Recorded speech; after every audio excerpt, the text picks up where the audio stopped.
Hey guys, welcome back to another video. I know it's been a while since you've seen my face, but today we have my good friend Matthew here. Hi. He's going to help us go through the common choke points and the common game states between the Burning Abyss and the Dragonlink deck, which Dragonlink is seen to be the top deck of the meta, so you're going to see it quite often. The video is going to show you what is the more optimal times to use your traps, as well as other interactions, as well as give you an idea of when to use things and basically the most efficient and the most effective way to play the deck. I'm no expert, I haven't topped any YCSs, but this is the deck I know. I've been playing it for a while. I'm currently 32-6 with it since getting back into the game, so I know how to play the deck more or less. So hopefully some people can learn some stuff from this. If not, you can just sit there and laugh at me for any misplays I make. So either or, there's content for everyone. So with this, I'm going to do going first. And we're just going to do normal board, which is tour guide, get graph, over to Dante effect mill 1, let's go mill a trap, graph summon Seer. If you mill one of your red eyes pieces, it's bad, but it's not the end of the world, because here you can go into IP Masquerader instead, and you still have a pretty decent end board. But because we haven't milled them, we go for the Verte into the Dragoon, Seer Dante Seer, summon, send, make the Beatrice, and you go Verte, send these 3 cards into Dragoon. Either way, it's some form of interruptions. Oh yeah, if it's IP Beatrice, that's fine. It means that these two are really nice for a targets for your prosperities, but it's just not as powerful as the Dragoon play. But either way, it works. As in, Beatrice plus IP is a very strong end board, even though this is better, it's still very strong. So to accompany with this board, you can have a choice of IDP, Dynamiscus or Karma Cut, Sealing, Torrential, Fiend Griefing, Strike, or the one of order if you can actually draw it. And then you also have copies of each of the normal traps in abundance, because you play 3 of all these apart from the Karma Cut, and you also play 3 Trap Trick. So you have 6 copies of all these cards and a 5 of Karma. So the likelihood is you're gonna see a few. You're gonna see them. Mostly you have what you need when you need it. Yeah. So in this situation, we'll just have all these traps here, and we'll say when to use them in certain situations. So would you like to just grab a pretty decent dragon hand? Pretty decent hand. So, standard hand, you're looking at maybe a starter and an extender. And then let's say maybe you'll have 1 dead card. And then like a rocket monster. So this is a relatively average hand. So obviously there'll be a 6th card going second. Yeah. No, my luck, it'll be one of the tidyings. So okay. It's not the end of the world either. You can use it as an extender later on in the any sort of game state. Every card in this deck can be an extender if you try hard enough. Okay, so what is your first sort of mindset when it comes to, you see this board as well as say 2 or 3 set?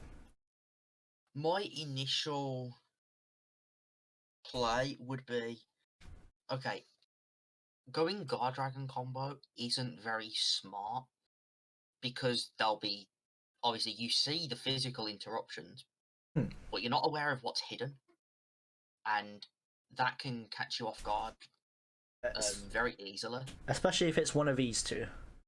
Those especially if it's just a board absolutely wipe any sort of Guard Dragon play. So the play I decide to go for a lot of the time is to try and access as many resources as possible, as fast as possible, and Chaos Ruler is a very good way of doing that. So if I can see a way of making this first, I will absolutely do it. Okay. it enables so much. This does lose to a Solemn Strike, but you're generally only putting 1 or 2 cards into it, so it's not the end of the world. Okay. So imagine that we have 2 set cards. And say we go like Beatrice in draw phase, so we have discard fodder off Dragoon and good discard fodder in Seer, as well as say a Batjack. So you see that you've got 2 set cards, a Dragoon, and potentially a 3rd piece of interruption to deal with, or a 4th.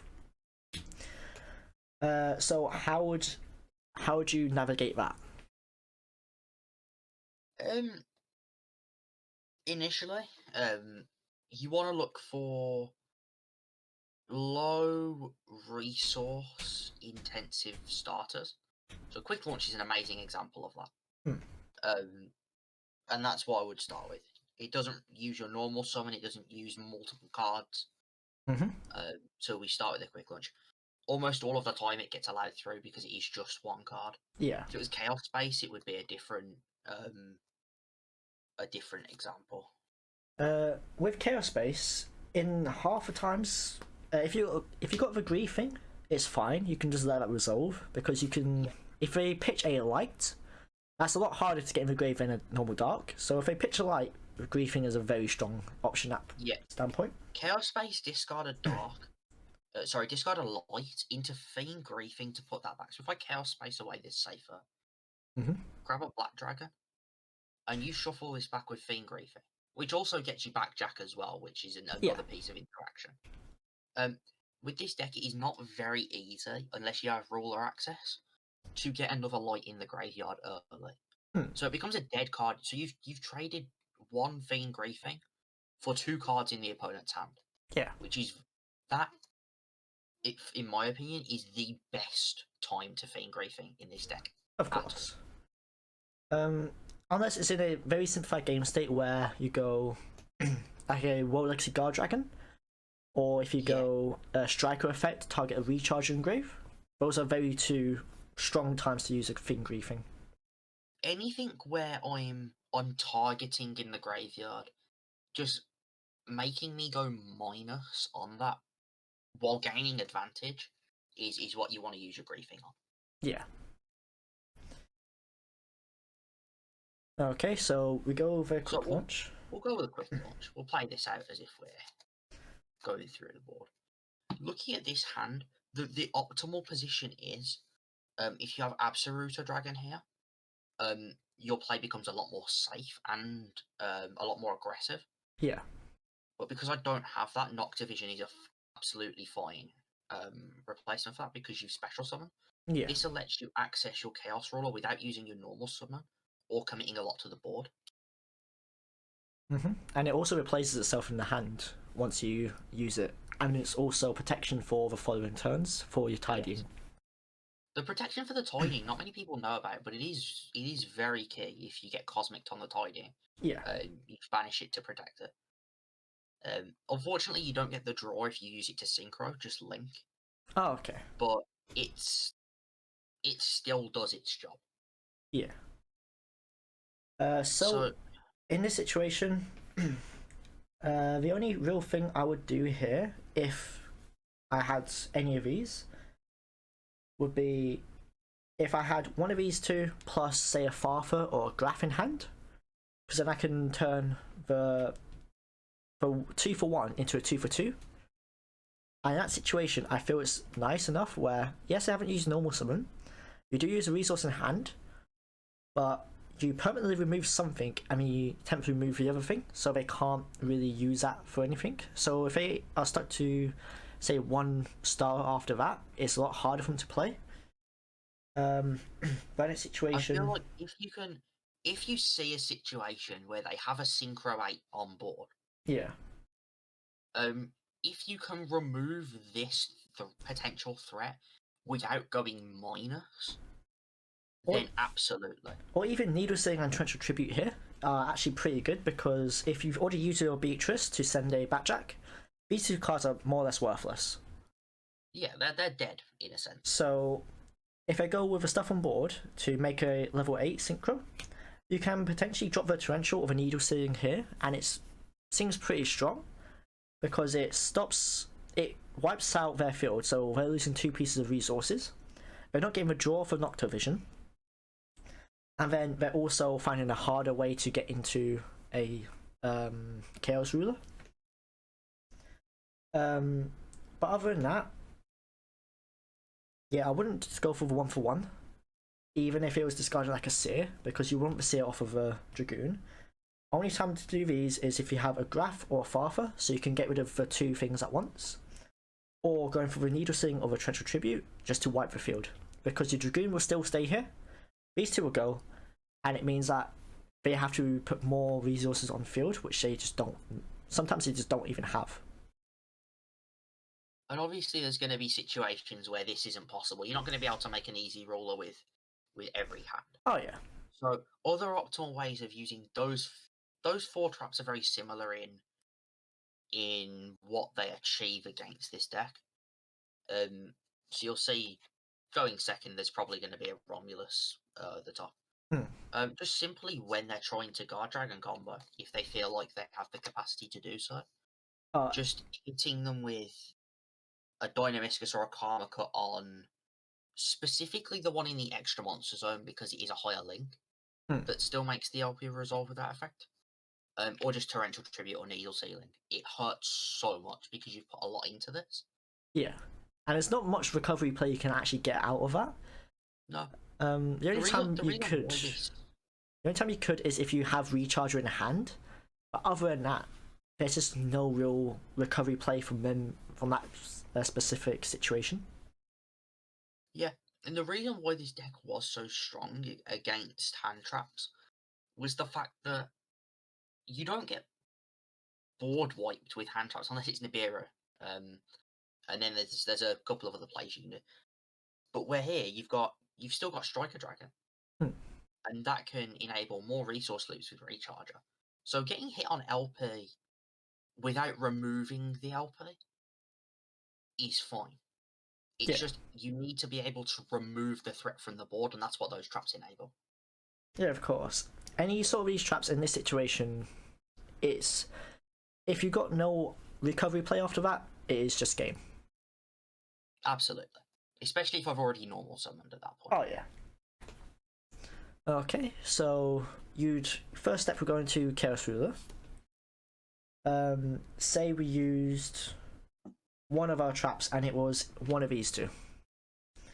So now wipe the field. You got 2 boys in the graveyard. So now you have 1 set card and then a Batjack to deal with, and a Dragoon. And like that versus 4 cards, it's hard to deal with. Especially if you've just gone 2 for 1. Yeah. That's where this deck comes in clutch, where a lot of your cards, you can go 1 for 1 or 2 for 2 with your opponent, or sometimes even neg, and still be fine because all your Burning Abyss cards just recover so much resources. They all float into other resources, which is why it's so strong. The Graph gives you versatility of getting removal in Farther, negation with Alec, recovery with Seer, or just more cards with Skarm. The Skarm gets you a Tour Guide or gets you a Graph to then do the whole loop again. Seer brings back Dante, Dante brings back Seer. That is a continuous loop of resources for free. And especially when you're discarding off of the Karma Cut and Dynamiscus or Dragoon, you get so much advantage just by having them discards do something. So, you're dealing with 2 known interruptions and 1 potential interruption. Yeah, so a lot of the times is because obviously this deck has changed a lot since the good old days of needle fiber link cross shenanigans, where this deck is not so linear anymore. So it is very hand dependent. Yeah. It's very dependent on what the opponent might have to extend. So, for example, in this scenario, I have Brotor, which can be used against Torrential Needle. Oh yeah. And this could help extend, but they're not always going to have this. It could potentially be a World Legacy Guard Dragon. If they've got another Rocket Synchron, it can normal summon it, bring this back, and just make the ruler anyway. In that case, that ends the second interruption. Yeah, of course. Combined with, I think a strong combination against a board like this is torrential into let's say Karma Cup. Or even just an Because- IDP as well. Because in that situation, it deals with so many threats. Because if you then go normal summon the Rocket Synchron, target a guy in your graveyard, I can remove the card in grave and on field.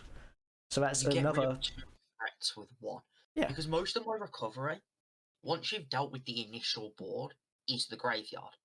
That's what makes Ice Dragon's Prison and Fiend Griefing very strong in the later portions of the time. And in some situations, a Karma Cut especially, because if you hit a Tracer on field, and they've got one Tracer in grave, copy of Tracer. It's crazy.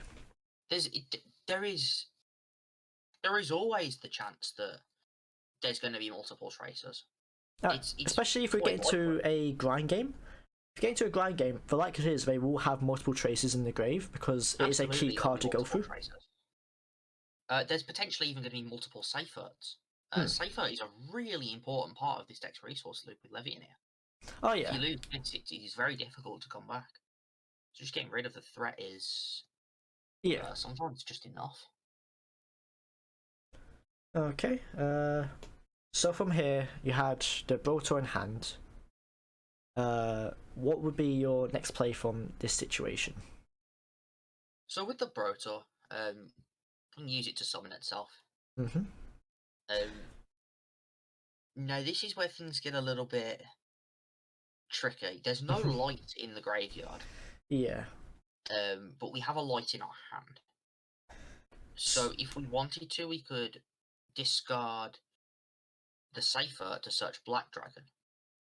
But that's a slight waste of Safeart because its on-field effect is insane. Yeah. Well, you could always send the Safeart to then grab a Levianeer, which then will deal with the last threat, but then that's also going to get eaten up by the Dragoon quite easily. Yeah. I feel like Brotor is one of those tricky cards where sometimes you want to negate it, but other times you want to just negate what they search.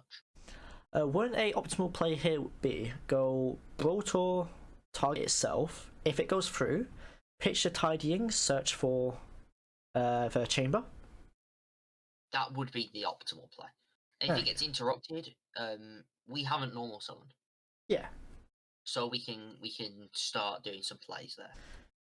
And because Brotor discards for effect, even if I negate it with Dragoon, you're still going to have 3 cards on hand. Yeah, I get to keep the card advantage. Which is going to be very important later on. And again, in this situation, cards which really hurt here are probably these 4 right now. Yeah, because especially the rather than the strike, but the removal.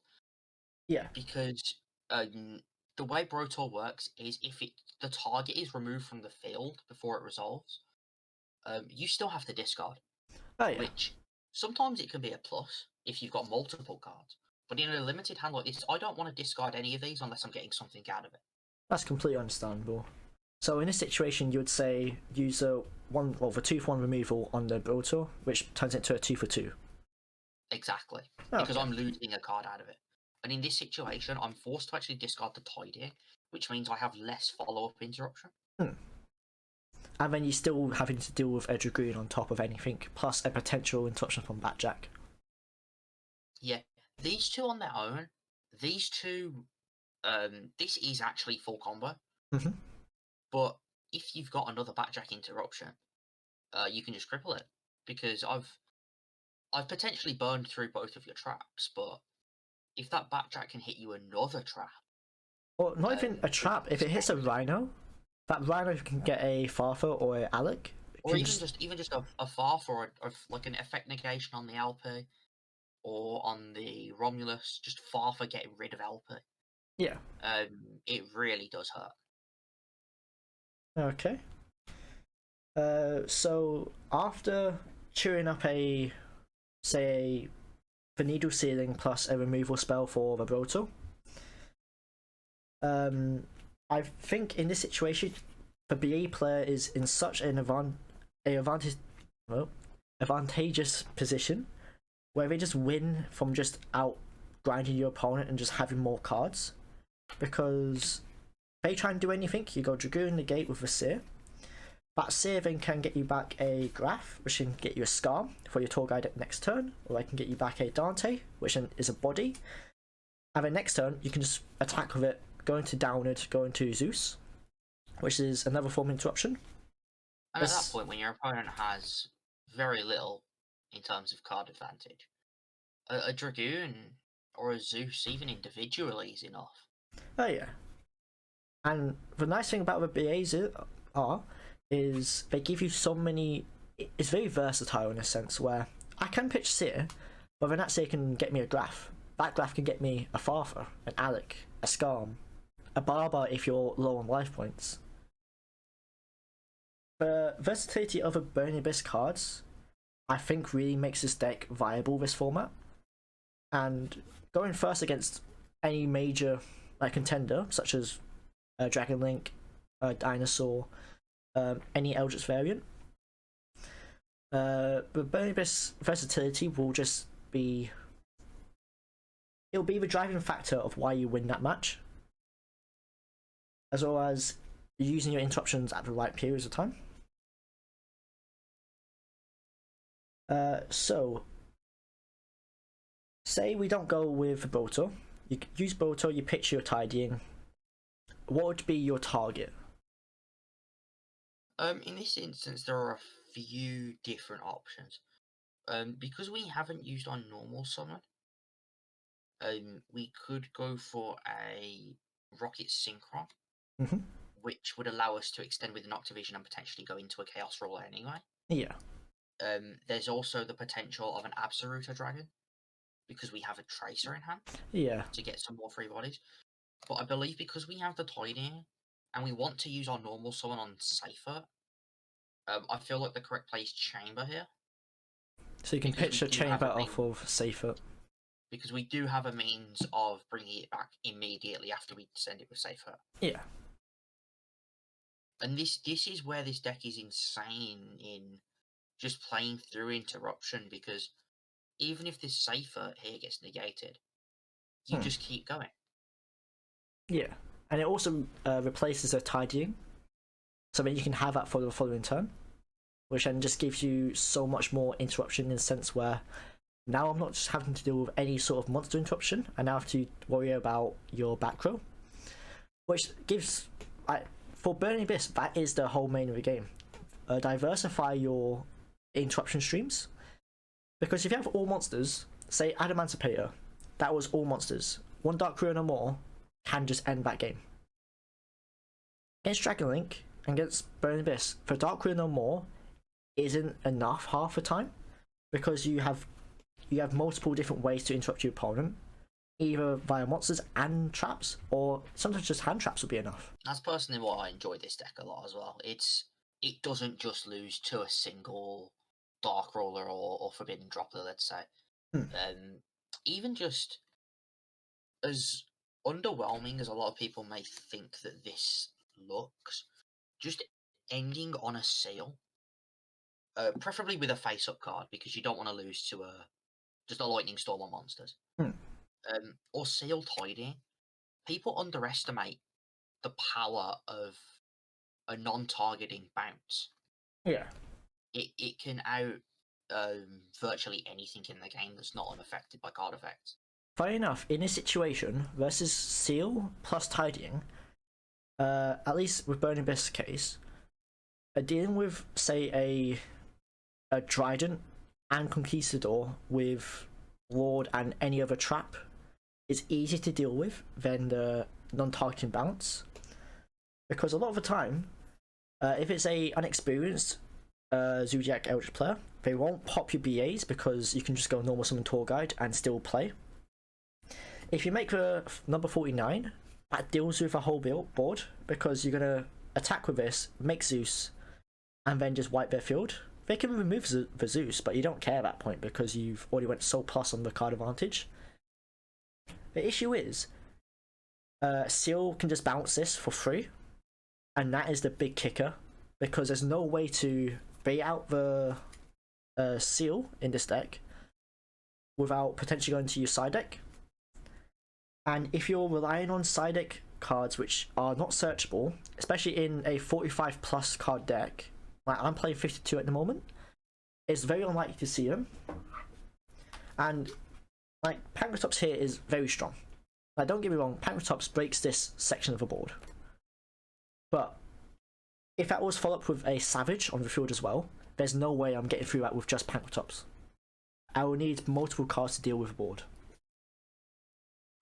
And yeah, like this board will only happen if I'm interrupted like 2 to 3 times. Yeah, or if you just don't open, like you maybe open one starter and like 2 or 3 bricks. But even just adding a Savage to this gives so many more options, especially if you're thinking that I'm still gonna have like 4 cards in my hand. Oh yeah. And a stacked graveyard. The Savage is definitely the biggest issue, at least with dealing with the field. With a Seal tidying, you can just about manage to clear them 2 cards as well as set your cards for your following turn. But if you partner up with a Savage, you are really struggling to get through anything. Especially if it's a Savage for multiple negates. Oh yeah. With a Romulus equipped, for example, because I know a lot of the time it's just going to be a Striker Dragon. But having the negate for the second turn to help deal with the traps that they've set can make the matchup a lot harder for Burning Abyss. Oh yeah. Then we also get into a situation where if you are going first against Dragonlink, you do need at least 1 to 2 traps just so you can have a chance of making sure they can't get any steam. Because as soon as they get into a simplified game state, you win the game in most cases. Because your cards plus more than their cards. But going second is a completely different story. You have to play the deck a lot differently. Because going second, cards like Griefing are still decent, but they just don't do enough. What you're actually doing it for is the Fiend Send, so you can have more of a extender or a more of an interruption in that sense. And then Strike is your best friend going second. Because if they go Savage, you have to have the Strike. If not, you have to force it out with, say, a Dynamiscus. So then you're wasting a card to out the Savage, and then you can start playing. But if you go with Karma Cup, you're wasting 2 cards to deal with a Savage, which then is just going to negate it, so it's going to stay on field. And then you're going to have other cards to deal with it. So going second is a massive issue. Another thing with going second is the good thing with BA is it can stop me from getting started. Which obviously if this deck gets going, it's hard to deal with. So if you're already staring down a graveyard that looks like this, which is not uncommon. Yeah. And there's the recharger there as well. The graveyard alone could potentially deal with everything you have. Oh yeah. Because you've got the Levianeer. Seal will already be in the graveyard at this point. Yeah. And you've got another dragon on board. This blows 2 cards up. And that's just huge. Whether it's a Dynamiscus or a Karmika, it's like you either chain them or lose them because it doesn't target. Oh yeah. So whatever you don't chain, you're losing. The only time when a situation like that can be avoided in this is just having one of these 3, just so you can deal with a safer either in the graveyard or deal with a Levianeer on the field. Yeah. But even if you have one of these 2, you still have to bait out the Savage beforehand. So you're going to have to preemptively Dynamiscus or Karmika, which meant you're losing a card, to deal with a negate and then follow up with these. So that's already going through 2 interruptions just to stop a safer.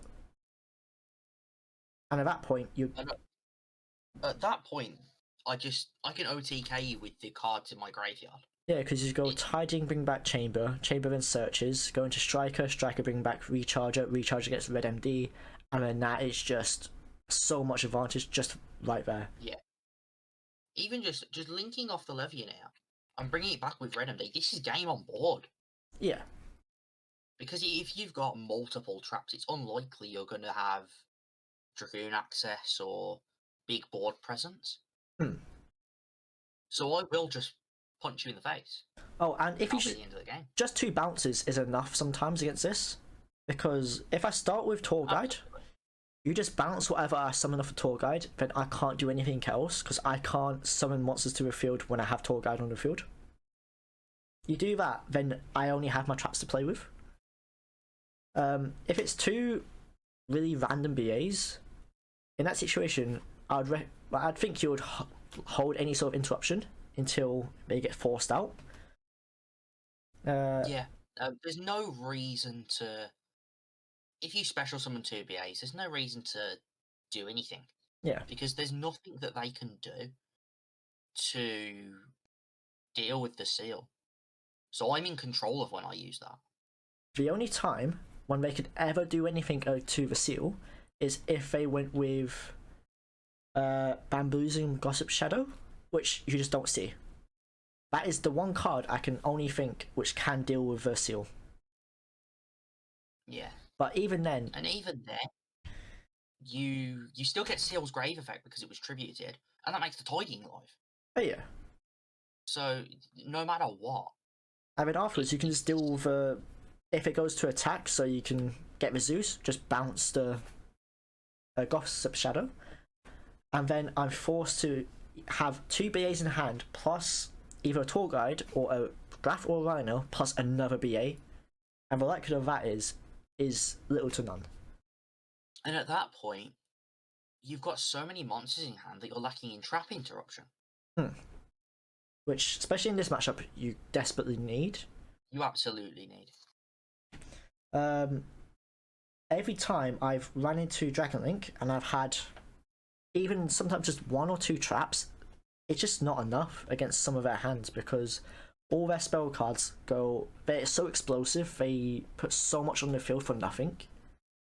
Their monsters, Tracer gets another guy, Red MD summons another guy, Chamber gets more interruption, Levianeer can even bring back a guy, rip a card, or pop 2. And then Chaos Space, it searches one of your the strongest starters in your deck, as well as replace itself.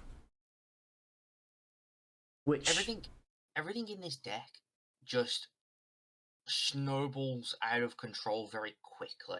Yeah. So you can think about it, Chaos Space, it's 2 dragons on board, plus a draw, without normal summoning. And then it also gives you an extra card in hand because you would then search the other Chaos Dragon again. You get the free discard of the baby Chaos Dragon that you add back at the end. World Legacy Guard Dragon is like a double extender because you summon back, make LP, and move the LP. Yeah. Everything's so explosive that you need multiple high impact interruptions. So just as a quick recap, if they're looking like we're gonna get a Synchro 8 on the field, these cards are very strong for interruption, as well as Strike. If you got it, you can just hold it.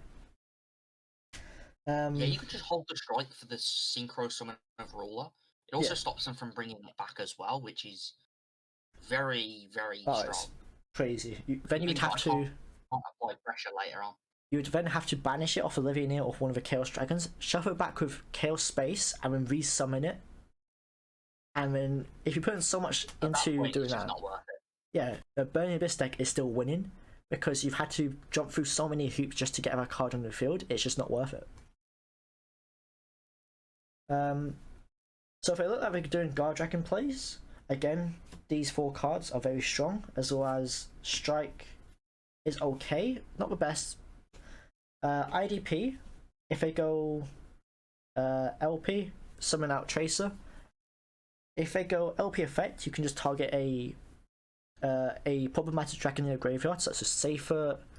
If they got Chamber, special summon that and banish that and the one of the extra deck. So then they lose an arrow, and they also lose the link rating. There's always something good to banish with Ice Dragon. Oh yeah. Again, Trap Trick gets all these apart from Strike and Order, so you always have between 5 and 6 copies of each card in your deck. Griefing is the one you have to time a little bit better, because griefing the wrong thing can just lose you the game. A mistimed griefing just feels awful. It really does. If I Chaos Space for a Dark Monster, some people will Fiend Griefing it back, and that's normal summon a dragon. And you still play. Anyway. Yeah. So you wanna Fiend Griefing the wrong card feels like Ashen Terraforming just for them to already have a field spell. So, yeah, you're stopping a card, but that doesn't do anything. At that point, you just go in neg, and with this deck, you need to keep on going positive just so you can break their board, maintain your own, and then just push for a lot more pressure. So cards to hit off of this are the light target if they discard a light off of Chaos Space. The safer, if they banish it, they add Levianeer back to hand. There's been so many times where I've shuffled the Levianeer back into deck, and it's won me the game because they didn't expect to not have that Levianeer. Even going Recharger. Recharge a target to special summon from grave, just shuffle that target back into deck. So they've used their striker to go into it, they use a recharger effect, and now they just lost a card for free, and you're also getting more interruption off of a griefing through a Batjack and any of your BAs. So time it well. Even off of Guard Dragon, World Legacy Guard Dragon that is. You can do it off of that. Target off that is it's really good. As long as you're at least going 1-for-1 with the shuffle back of griefing, the send off griefing will make you plus. Oh yeah, it's inevitable. So have to say this: if they do anything, just activate Order. Any spell. If you have Order, you have Order. It starts Boot Sector Launch and Ravine at the bare minimum. It's one of them. It's really good. Worst case scenario, if you want to hold it because say they activate a Boot Sector Launch and they haven't used the effect, you can hold it for that and see if they go with a quick launch at some point and just chain it to that, which is nice. But in most cases, you want to shotgun this as soon as they activate the first spell, because all the spells in the Dragon Link deck are so powerful, you just have to make sure they don't resolve. Trap Trick, you want to do that at the end of when you've used all your traps, if you can. Unless, say, there's a situation where they've gone LP, Striker, Romulus, and you got, say, just a dead trap in that matchup, or a dead trap in that situation. To be a Fiend Griefing. Yeah, so say a Fiend Griefing where they don't have any good targets to hit, you can always Trap Trick for a Needle Sealing and just wipe the whole field. Yes, you're not be able to use that other card, but it's worth it just to make sure they lose as many resources as possible. And if you can just get to the end of the turn, it feels a lot better. Yeah. Then Spot Removal. Very strong in this matchup, I would say, for certain cards. I wouldn't say shotgun this on certain things. There's been times when I thought about going for their normal summon, just to hope they don't have another card. But in most cases, that's incorrect. You want to make sure you're getting your value off of it. Like going for the tuner when they go for the Synchro 8 is decent enough, as long as you make sure that your discard matters. If it doesn't matter, then you're going 2-for-1, and sometimes it's just not worth it. Yeah, going minus against this deck is the worst thing you can possibly do. So then from there, we got board wipes. In this deck, you don't really care if you wipe your own stuff when you got Beatrice and Verto. Replace themselves. Well, it's not even that. They've done their purpose. Beatrice has sent the card from deck to grave already. Verte's already summoned out Dragoon. Dragoon's going nowhere. If you're going even, I wouldn't even class the guys on field as resources at that point. It's just if they survive, great. Next turn I can link them off. If not, I'm getting a tour guide anyway by somehow. So wiping your own field is fine as long as you're getting like 2 cards off of it. It's fine. In this matchup, of course, but in the Plant Kids matchup, if it go normal summon 1, just do it. There's no reason not to. Again, Needle Sing can be sometimes dead, but if you're going first and you end on a normal board, as soon as they summon a monster, it's live, because you end on 3, they summon 1, you're winning. Solemn Strike is a very awkward card to use, but is a very extremely powerful card if you know how to use it right. A Strike... I can attest to that. A Strike, a lot of people misuse Strike in this matchup. You don't want to use Strike as like an effect veiler with removal. You want to strike something that hurts. Yeah, such as some people think striking the LP, it's okay. Yeah. You want to strike because strike can't be responded to. It's got that very powerful quality. So you can just hold it for Boral Sword if you can see they're going for it. You can hold it for the Savage, the Chaos Ruler, the Hot Red. Because if you partner Strike up, if you partner Strike up with one of these cards, it is game winning. Absolutely, because you wipe my board and there's nothing I can do about it. Yeah, because even if you have Appaloosa, Savage, Red Hot, Guy Who Negates, and a Ball Sword, it's never going to happen, but imagine if you had all of them. These 2 cards plus this, or one of these cards plus this is board wipe and you win, because they've used so many resources to make a build, a full board to try and kill you that turn, that we just have no recovery play. And especially if you think of the old Dragon Link, if you have Nibiru and Gamma, you just hold it for the end of the combo, wipe the board, and there's nothing you can do about it. It's a very similar presence. Oh yeah. If you have access to the Strike. So you want to use Strike more as a judgment to negate the summon, or to partner it up with one of the high impact traps, such as the Torrential or the Needle Sealing, which means that you can go for 2 for 5 in some cases, and when you go in 2 for 5, you just win, no matter what the situation is. There's no reason you don't win at that point. Then the last card, Ice Dragon's Prison, probably the best card in this matchup, to be honest. I'd probably say it's the best and most versatile. Yeah. So you can hit things like Safer. Get rid of any scene threat. Yeah. So Safer to add back Levianeer. Hit the Safer preemptively. Can also banish cards of the field. If they go Striker, since they summon Striker Dragon, that might be an okay time to do it if you have about 5 other cards. It's not optimal, but it's a time you can use it. But I would always wait for if they're using Recharger effect. That's a very strong point to use it. Chaos Space is an okay time to use it. If they already put stuff on the board. Or if you just go Guard Dragon plays, this wins you that match right there and then. If they go Guard Dragon plays and you just IDP them and they just don't see it coming. Best example, this is very common. Oh yeah. This interaction comes up quite a lot. If this is a very common board, you got LP effect. There's 2 things you can do with Ice Dragon's Prison. A lot of people will go, "Oh, I'll hit the Striker Dragon, it stops the arrow, and I'll hit something engrave." Yeah. Get rid of the seal. It does the same thing.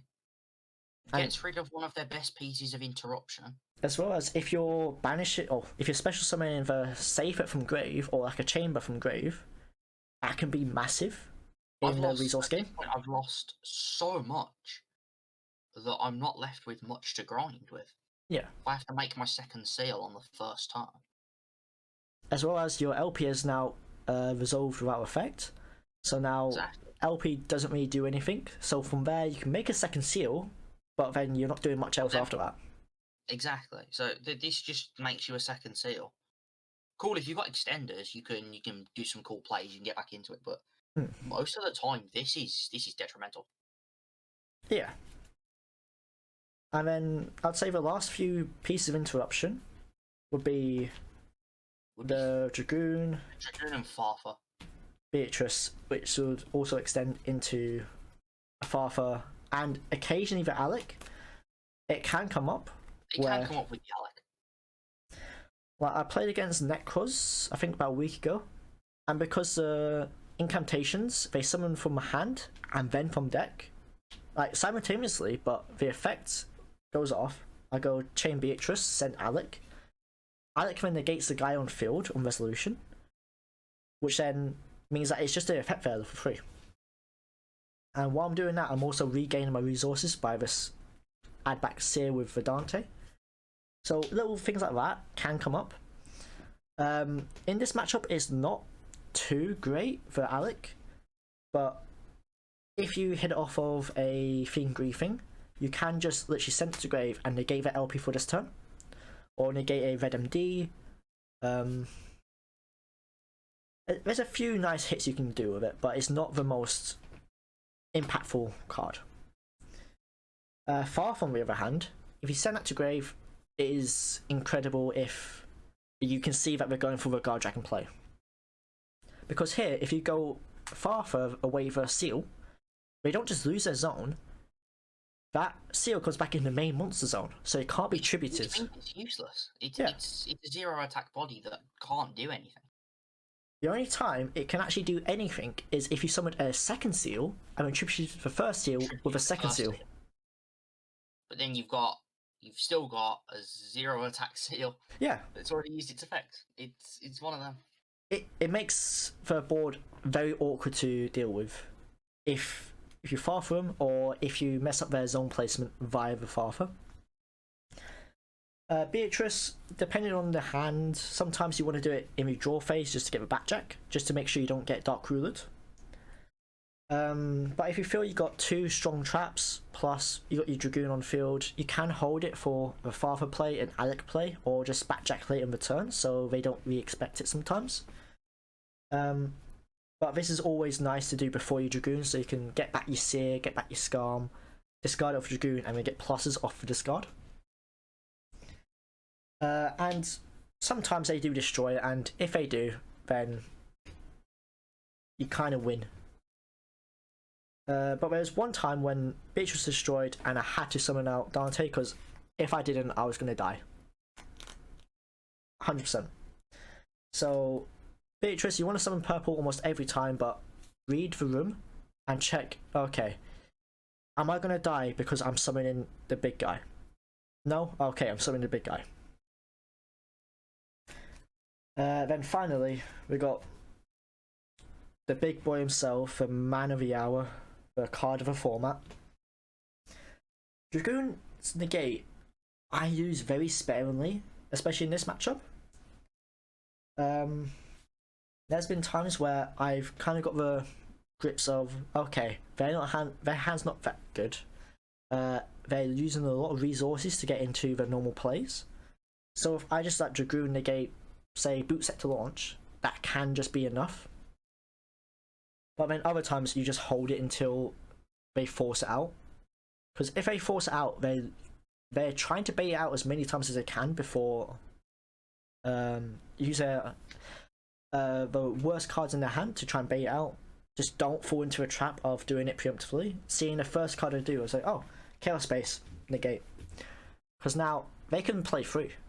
With Dragoon, you need to take your time, think, okay, can they remove this Dragoon if I use negate now? Can they break the board if I just waste this negate now? And what can I actually accomplish if I do use negate? And a lot of the time, the Dragoon will just stay on the field if you don't use negate.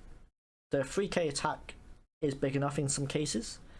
And if they're crashing into it with Levian without using the effect, or just making Broadsword, you've got your traps to deal with it. If you don't, then they're trading a battle phase for the Dragoon, which means that you can survive and you can start grinding. So either way, you're definitely, after time of experience with a deck, you'll know when to Dragoon. It's one of them cards where you need to experience when to use it to know when to use it. So on that note, I think we've ran through basically every common situation between these two decks. Went through when to use the traps. I definitely think that's wrapped up mostly what you need to know. Yeah. And just one last precursor. You don't want to use this deck as, okay, I want to set as many interruptions as possible and kill my opponent the following turn. You want to focus on your resource management, because if you mess up your resource management, you go, okay, I have these two cards. I can make Dragoon. I'm going to make Dragoon. So now you don't have your Dante, you're not recurring your resources. These two cards are now dead. You haven't got a Dante in your graveyard, so you can't bring anything back. What's smarter in this situation might just be to make the Dante and then just attempt to mill free. Or if you've got another BA in hand, make Beatrice. You want to focus on your recursion and then on your power. So, on that note, I think this is where we're going to leave you. So, hopefully, it hasn't bored you too much sitting through this video. I hope you might have learned something. If not, you can just laugh at me. Either or, everything is fun. So, let's say thank you everyone for watching. Thank you, Matthew, for helping me out with this video.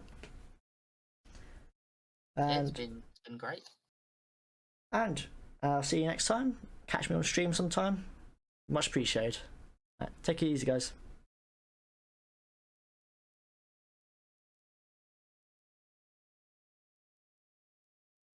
Alright, started recording again. Let's actually get comfy. We're breathing fire. Your sound's fine, my sound's fine, everything's been checked. Your mother's in the house. She is. Alcohol has been ingested. I think it's time to go. That's a great checklist.